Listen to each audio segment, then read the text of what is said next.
नमस्कार, स्वागत है आपका अपने YouTube चैनल में। आज हम लोग मैथ का एक प्रैक्टिस सेट डिस्कस करेंगे जो CRPF हेड कांस्टेबल और KVS GSA के लिए काफ़ी बेनिफिशियल होगा। ये जो सवाल लिए गए हैं वो किसी न किसी एग्जाम में आए हुए सवाल हैं। सवाल नंबर 1 हम डिस्कस करते हैं। सिंप्लीफिकेशन का ये सवाल है, सवाल नंबर 1। इसको सरल करना है तो सबसे पहले हम क्या करेंगे, ब्रैकेट सॉल्व करेंगे। तो ब्रैकेट सॉल्व करें तो उसमें डिवाइड आ गया ये, तो ये इससे 2 टाइम्स कट जाएगा। कितना आ गया? 2 है भाई, 2 तो आ गया। 2 और ये 32 कितना आ जाएगा? 64, 64 और 6 यानी कि 70 आ गया। 70 माइनस 10। अब हम इसको सॉल्व करें, 5 बन जाए 5 और ये 21 टाइम्स आ जाएगा है भाई। 21 इंटू 5 कितना हो गया जी? फिर से 105 हो गया। क्या हुआ? 105 और बीच में प्लस था, प्लस लगा दिया। 70 में से 10 जाएंगे तो 60 बचेगा और 60 में यानी कि 105 प्लस के 60 है भाई। कितना हो गया? 5, 6 और 1 यानी 165 सवाल का आंसर होगा। अगला सवाल अगला सवाल की ओर बढ़ते हैं। अगला सवाल ये है, 6 पुरुष 8 महिलाएं किसी काम को 86 दिनों में कर सकते हैं। 14 पुरुष और 10 महिलाएं उसी काम को कितने दिनों में पूरा करेंगी? ठीक है, तो कहा गया है क्या? 6 पुरुष यानी कि 6M यानी कि 6 मेल आ जाएं, या का मतलब इक्वल टू 8 फीमेल आ जाएं तो काम 86 डे में हो जाता है। तो यहाँ से हम इफिशियंसी निकाल लें तो M/F इजिकल टू क्या आ जाएगा? 4/3 है भाई। ये इफिशियंसी आ गई। अब हमें टोटल वर्क निकालना है। क्या? टोटल वर्क निकालें तो TW हम निकालें तो क्या हो जाएगा? 6M। M का मान कितना है? M का मान यहाँ से 4 है इंटू 4, ठीक। और 6 इंटू 4 और डेज कितने कर रहे थे? 86 डे में, तो इंटू 86 यानी कि ये टोटल वर्क आ गया। ठीक है, और हमें अब क्या निकालना है? टाइम निकालना है। तो टाइम निकालने के लिए क्या करेंगे? अब 24 इंटू 86, ठीक है। और कितना समय लगेगा? तो कौन कौन काम करेगा? 14 मेल यानी 14 मेल की एफिशिएंसी कितनी है? 4 इंटू 4 प्लस 10 फीमेल 10 और फीमेल की कितनी एफिशिएंसी? यहाँ से 3 इंटू 3, ठीक है। तो ये कितना हुआ? 24 इंटू 86 अपॉन ये कितना हो जाएगा? 56 प्लस 30 है भाई। अब इसको हम जोड़ें तो ये कितना हो जाएगा? 86 हो जाएगा, जोड़ेगा तो ये 86 से 86 ये कट जाएगा। कितना आ जाएगा? 24 डेज यानी कि 24 डेज इसको लगेंगे। अगला सवाल ये है, क्वेश्चन नंबर 3। क्वेश्चन नंबर 3 में कहा गया X, Y और Z एक कार्य को क्रमशः 10 दिन, 20 दिन और 30 दिन में पूरा कर सकते हैं। यदि X, Y और Z की सहायता से प्रत्येक एकांतर दिनों में काम करता है तो कार्य कितने दिनों में पूरा किया जा सकता है? यानी कि हम यहाँ लिख लें पहले तो, ठीक है।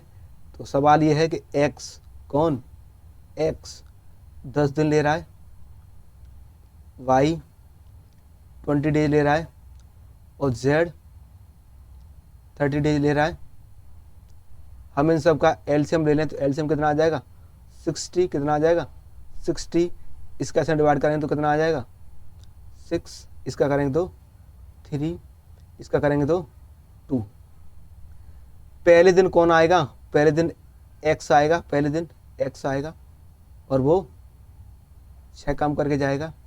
अगले दिन कौन आएगा? तीनों लोग आएंगे। कौन? X प्लस Y प्लस के Z। तो इन सब की इफिशियंसी कितनी है? इसको जोड़ो तो कितना हो रहा है? 11 यानी कि 2 दिन में कितने, 2 दिन में काम कितना हो रहा है 17।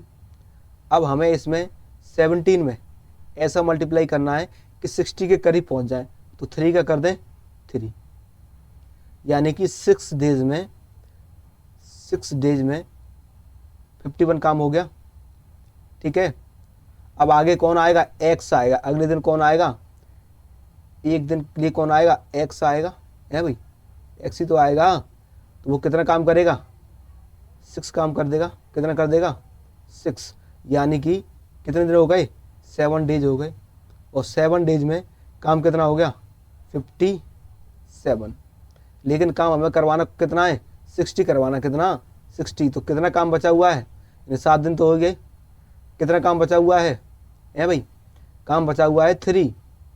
और अब आएगा कौन, तीनों लोग आएंगे, और तीनों लोगों की एफिशिएंसी कितनी 11, यानी कि कितने दिन लग जाएंगे 7, 3/11। अगला सवाल है, एक दुकानदार वस्तुओं पर 40% की छूट प्रदान करता है। वह पहले 100 ग्राहकों के लिए कम की हुई कीमत पर 10% की एक और छूट प्रदान करता है। 100 के अंदर आने वाले ग्राहक को 1000 रुपये की वस्तु पर उसको कितना भुगतान करना पड़ेगा। यानी कि एक दुकानदार है, उसने कहा कि पहले जो ग्राहक आएंगे 100, उसको वो 40% की छूट तो देगा ही, लेकिन उसके साथ साथ ही उसको 10% की भी छूट देगा। तो यदि वो ग्राहक आते हैं और 1000 रुपये का सामान खरीदते हैं तो उसको कितने रुपए देने होंगे। तो इसमें कुछ है नहीं, यानी कि तब कितना 1000 रुपये में, कितना 1000 रुपये में, 1000 रुपये में ये बताओ 40% की का डिस्काउंट कर देगा तो कितना देगा, 60%, 60 और परसेंट हटाया, नीचे 100 आ गया, 100। लेकिन उसने एक और डिस्काउंट दिया है, कितने का, 10% का, या 10% का डिस्काउंट दे देगा तो कितने देगा, 90%, 90% हटाया, नीचे 100 आ गया, है भाई। यहाँ कितने जीत रहे हो, 1 2 3 4, तो 1 2 3 और 4, 6 9 जा 54, कितना 54, यानी कि उसको 540 रुपये देने होंगे। किन ग्राहकों को, जो पहले 100 के अंदर जो भी ग्राहक आ रहे हो 1000 रुपये का सामान लेंगे तो वो 540 रुपये का भुगतान करेंगे। अगला सवाल ये कि एक समानुपात में पहला, दूसरा और चौथा पद क्रम से 15, 25 और 75 है, 75 है, तो तीसरा पद क्या होगा। समान अनुपात में होने के लिए क्या है, यहाँ लिख दे रहे हैं 15, क्या 15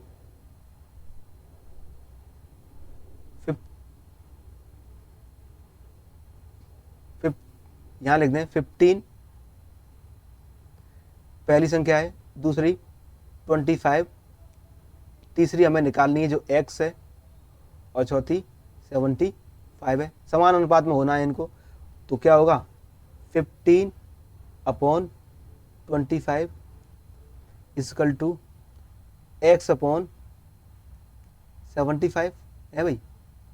इसको काटें, 25 से कम 25, 25 दिया 75, इसका इधर मल्टीप्लाई कर देंगे तो x बराबर 45, कितना 45, यानी कि समान अनुपात में होने के लिए तीसरी संख्या 45 होगी। अगला सवाल,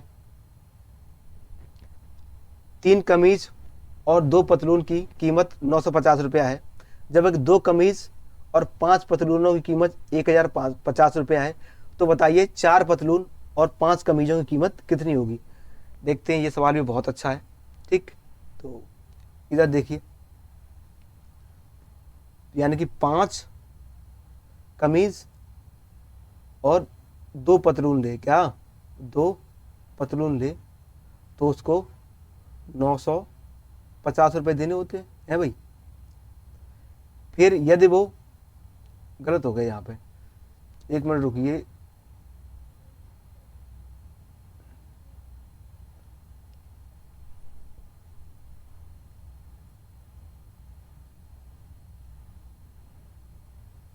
यानी कि क्या है, 3 कमीज हैं, कितनी 3 कमीज, तो यहाँ लिख दें 3 कमीज और 2 पतलून 950 रुपये में आते हैं। और उसने कहा है कि 2 कमीज, क्या 2 कमीज और 3 पतलून कितने में आती हैं? 1050 में। ठीक है, तो ये इक्वेशन नंबर 1, ये इक्वेशन नंबर 2। ठीक है, अब इनको हम जोड़ लें।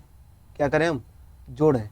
तो ये क्या, 5K plus K 5P equal to, इसको जोड़ें तो 0, 5 5 10, 9 और 1 10 और 2, यानी कि 5 यहाँ से कॉमन लेके डिवाइड कर दें, यानी K प्लस P का मान कितना आ गया? 400। कितना? 400 आ गया। 5 कॉमन लेके हमने इसका डिवाइड कर दिया तो 400 आ गया। ये इक्वेशन नंबर 3 बन गई। कितनी बन गई? ये 3। अब इधर देखना, यदि हम इस इक्वेशन में 2 का मल्टीप्लाई कर दें, 2 का मल्टीप्लाई कर दें तो देखना बहुत ध्यान से, तो क्या बन जाएगा? 2K plus 2P equal to 800 है भाई। अब हम इक्वेशन नंबर सेकंड को और इक्वेशन नंबर 4 को, ठीक है, सॉल्व करें, सेकंड और 4 को, तो माइनस करें तो क्या हो जाएगा? के कट जाएगा, यानी कि क्या आएगा? यहाँ लिख लें अलग से, क्या आ जाएगा? P आ जाएगा। P बराबर कितना हो जाएगा? 250। कितना? 250, यानी कि एक पेंट यानी एक पतलून 250 की आ रही होगी। अब हम K का मान और निकाल लें। अब इक्वेशन नंबर 3 में देखो, यदि हम P का मान 250 हम यहाँ रख दें, यदि हम P का मान यहाँ 250 रख दें इक्वेशन नंबर 3 में, तो K की वैल्यू आ जाएगी, यहाँ लिख ले रहे हैं। इक्वेशन नंबर 3 क्या थी? K plus K P equal to 400 थी, है भाई। P का मान हम यहाँ रख दें 250, तो K का मान कितना आ जाएगा? 150 ही तो आ जाएगा, है भाई। अब उसने पूछा क्या है? उसने पूछा है कि क्या 5 पतलून, कितना? 5P और नहीं 5K, क्या उसने क्या पूछा है? 5, यहाँ लिख ले रहे हैं, 5K प्लस K 4P इसकी वैल्यू पूछी है। तो 5K का मान कितना है? 150 है भाई, प्लस 4P का मान कितना है? 250। ठीक है, इसका मल्टीप्लाई हम इसमें कर दें तो 750 और ये 25 चौके 100 और 1 0 चिपका दिया हमने, तो कितना आ जाएगा? 1750 रुपये उसको देने होंगे। क्या क्या खरीदने के लिए? 5 कमीज और 4 पतलू। ठीक है, अगला सवाल ये है, एक कार 40 किलोमीटर प्रति घंटा की गति से चलती है। कितनी गति से? 40 किलोमीटर। तो एक दूरी को तय करने में 5 घंटे का समय लेती है। यदि 2.5 घंटे में उतनी दूरी को तय करने में इसकी गति क्या होनी चाहिए? यानी कि गति ज़्यादा होनी चाहिए, है कि नहीं? ये समय कम ले रहा है। तो इधर देखो, यानी कि टाइम का रेशियो दे रखा है कितना? 5 और 2, 2.5। ठीक है, 5 और 2.5। अब पॉइंट हटा दें इसको यहाँ से, तो यहाँ 0 बढ़ा दें। ठीक है, यानी कि 25 से कम 25 और 25 दूनी 50। यानी कि यदि टाइम का रेशियो 2:1 है तो स्पीड का कितना हो जाएगा? स्पीड का हो जाएगा 1:2। 1:2 हो जाएगा। और वहाँ से स्पीड पहले कितनी दे रखी है? 40 दे रखी है। और यहाँ से पहले स्पीड कितनी थी? 1, यानी 1 पॉइंट की वैल्यू 40 है। तो उसने पूछा है कि 2 की कितनी हुई? तो 2 का मल्टीप्लाई इसमें हम कर दें, 2 का मल्टीप्लाई यदि हम कर देंगे तो कितना आ जाएगा? 80, यानी 80 किलोमीटर प्रति घंटा हो जाएगी। वैसे भी समय आधा हो रहा है, यानी कि समय आधा हो रहा है, 5 घंटे से 2.5 घंटे हो रहा है, तो चाल दुगनी हो जाएगी। वैसे भी डायरेक्ट भी है। अगला सवाल, हाँ भाई, एक बेलन का आयतन ज्ञात कीजिए। हमें क्या ज्ञात करना? आयतन, जिसका आधार का क्षेत्रफल कितना है? 40 सेंटीमीटर स्क्वायर। तो बताइए ऊंचाई कितनी होगी? बताइए ऊंचाई दे रखी है 9 सेंटीमीटर, तो हम आयतन निकालना है। तो बेलन का आयतन क्या होता है? वॉल्यूम क्या होता है? V बराबर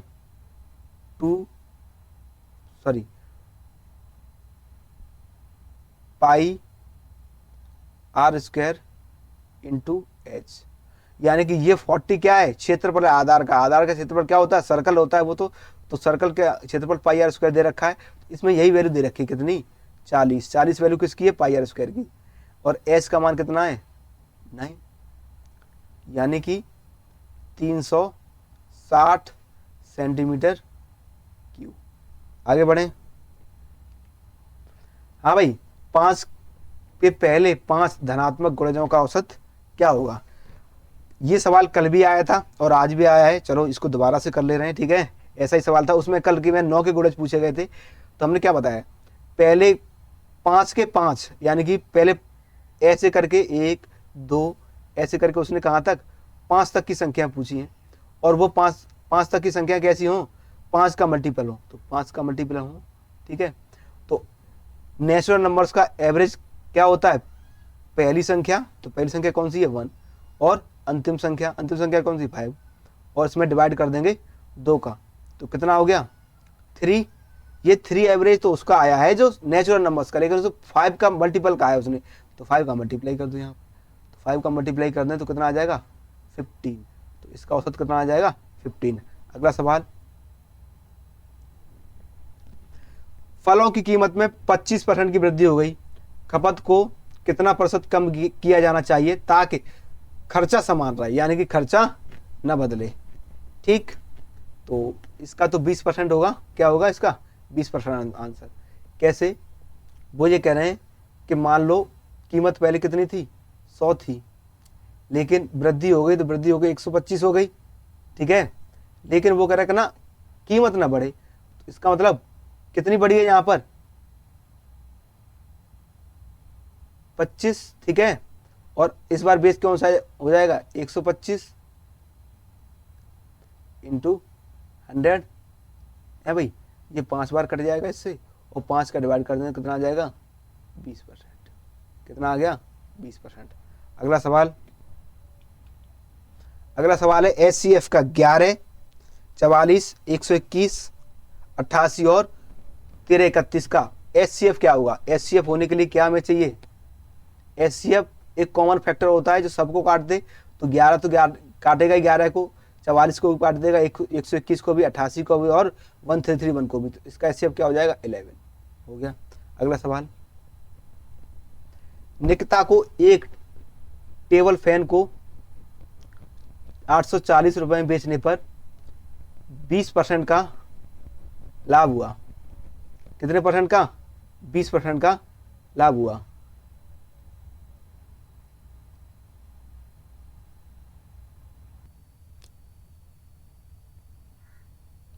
निकिता को एक टेबल फैन बेचने को 840 रुपए में बेचने पर 20% का लाभ हुआ, और एक दीवार घड़ी को 1008 रुपए में बेचने पर 12% का लाभ हुआ। वह टेबल फैन को 980 रुपए में बेचती है, उसे दीवार घड़ी को किस न्यूनतम कीमत पर बेचना होगा कि दोनों में से उसको मिलाकर कोई लाभ ना हो और ना कोई नुकसान हो, ऐसा सवाल है। हाँ भाई, तो इधर देखो बहुत ध्यान से, ठीक है। यानी कि किसकी बात हो रही है, टेबल फैन की, किसकी टेबल फैन की, यानी कि टेबल फैन की बात हो रही है, टेबल फैन, यानी 20% का लाभ, मतलब 120% की वैल्यू दे रखी है कितनी 840, 1% की वैल्यू कितनी हो जाएगी 1284, यानी कि, और 100% की हमें निकालनी, 100 का मल्टीप्लाई करना है, 100 का मल्टीप्लाई कर दें, यानी कितना 700 रुपये। ये 700 रुपये क्या आया है, उसको सीपी आया है, किसका टेबल फैन का। लेकिन उसने कहा है कि उसने उसको बेचा कितने में है 980 रुपये में, कितने में बेचा है 980 रुपये में, तो उसने कितने रुपए ज़्यादा लिए हैं, यानी कि 980 में से उसको 700 रुपये घटा दें तो कितना आ जाएगा 280 रुपया।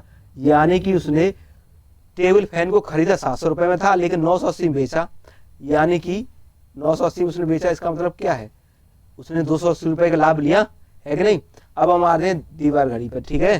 किस बात है, हम घड़ी पे, घड़ी की बात थोड़ी सी कर लें, ठीक है। तो घड़ी पे आ गए हम लोग, ठीक।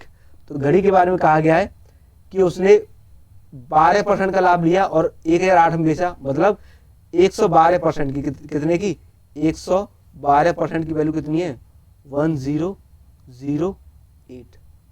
1% की वैल्यू कितनी हो जाएगी है भाई, 1% की वैल्यू हो जाती 1008 अपॉन 112।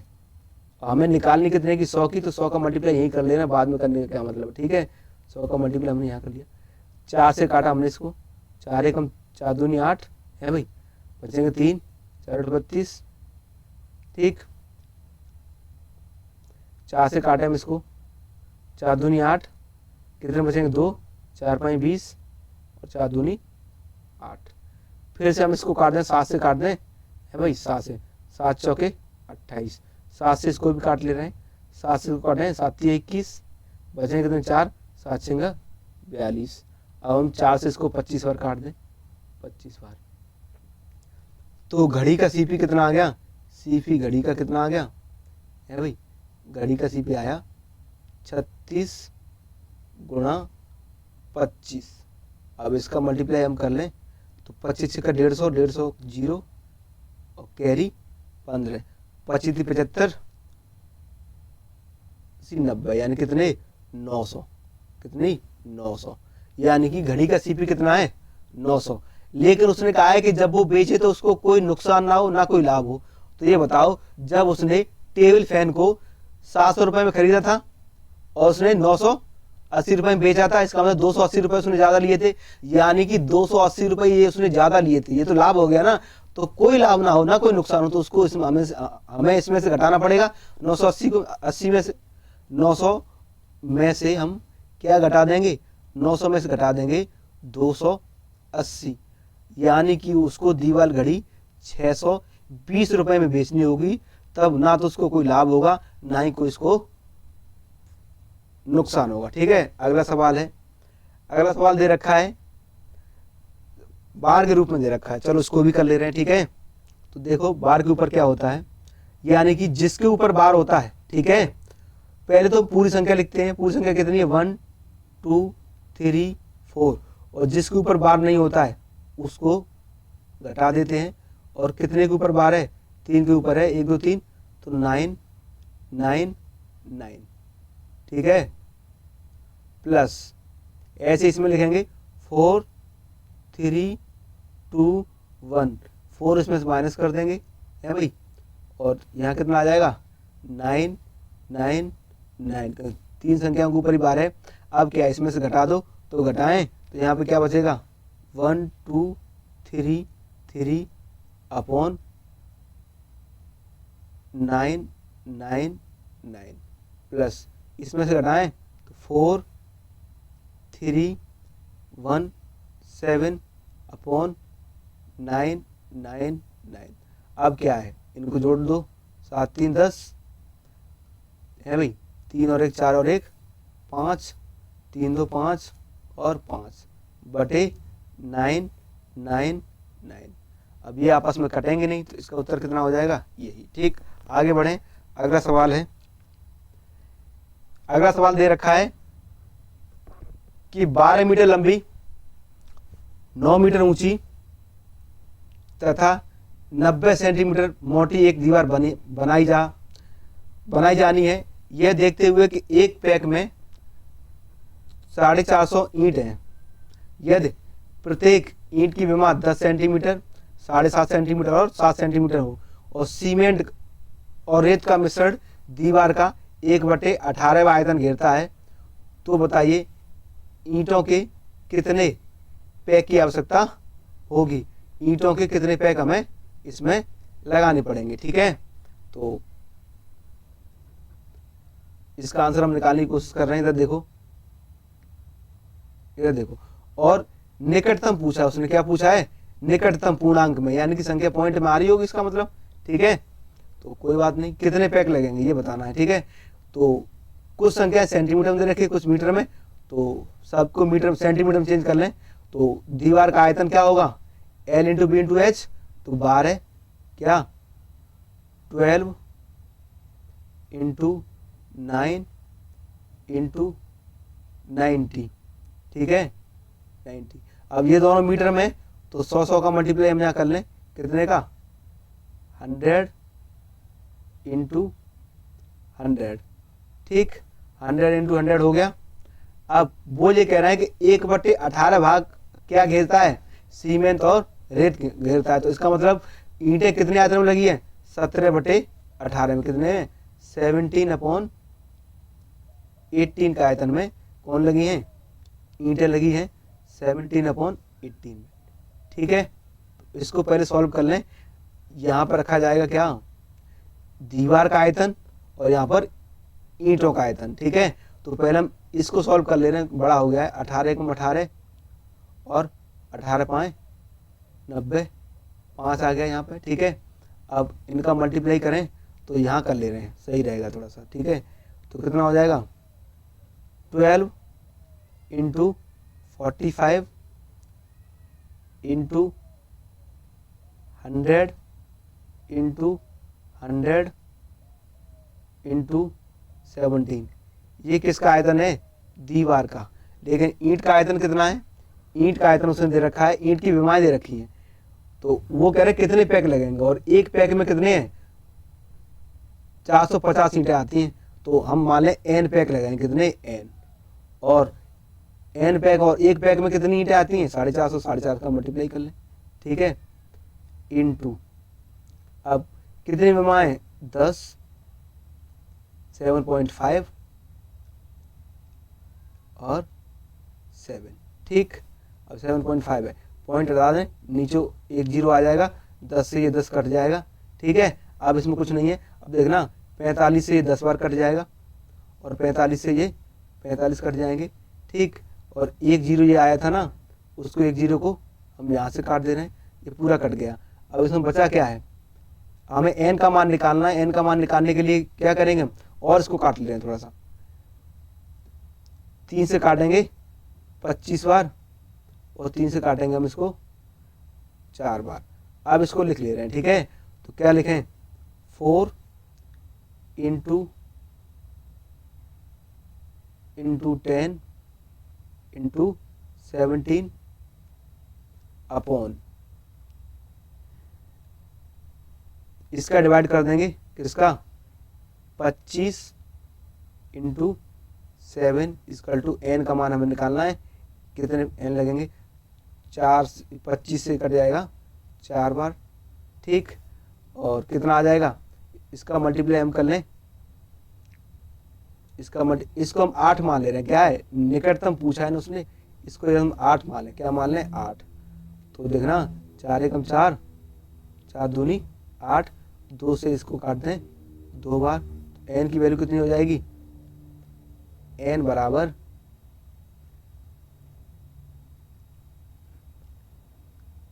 2, यानी कितना आ जाएगा, 340। लेकिन ये 340 एग्जैक्ट नहीं होगा, क्योंकि हमने क्या माना था, 8 मान लिया था। ठीक है, तो कितना आ जाएगा, 340 पैक उसमें लग जाएंगे। अगला सवाल ये है,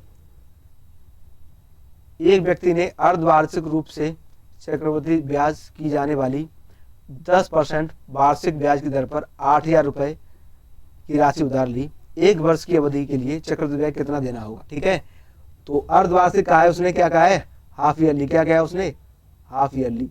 अर्धवार्षिक कहा है, तो इसके लिए हम क्या करा है, उसने हाफ ईयरली कहा है।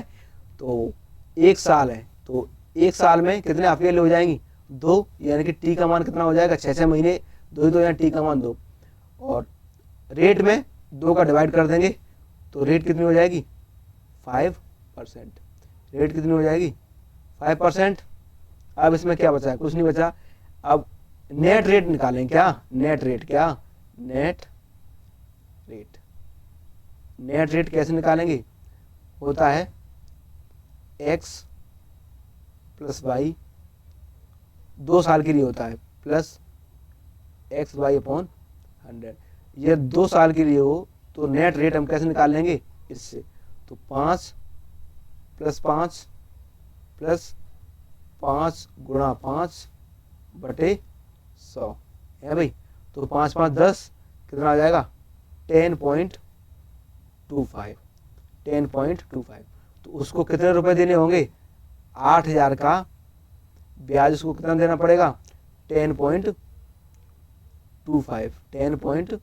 0.25 ये पॉइंट लगा हुआ है, ठीक है, अपॉन 100 ये 0 2 कट जाएंगे, ठीक है। अब हम क्या करेंगे, 8 का मल्टीप्लाई इसमें करेंगे, ठीक है। तो करें 25 8 200 200 लिख देंगे, ठीक है, और 8 एकम 8, ठीक है, और एक 0 था वो 0 पीछे लिख देंगे। तो 2 अंक का पॉइंट लगाना है तो पॉइंट यहाँ आ जाएगा। तो कितने रुपए उसको ब्याज के रूप में देना पड़ेगा, 820 रुपया। उम्मीद करते हैं आपको ये सेशन समझ में आया होगा। ये क्लास रेगुलर होगी, रिकॉर्डेड क्लास आपको रेगुलर मिलेगी, ठीक है। धन्यवाद।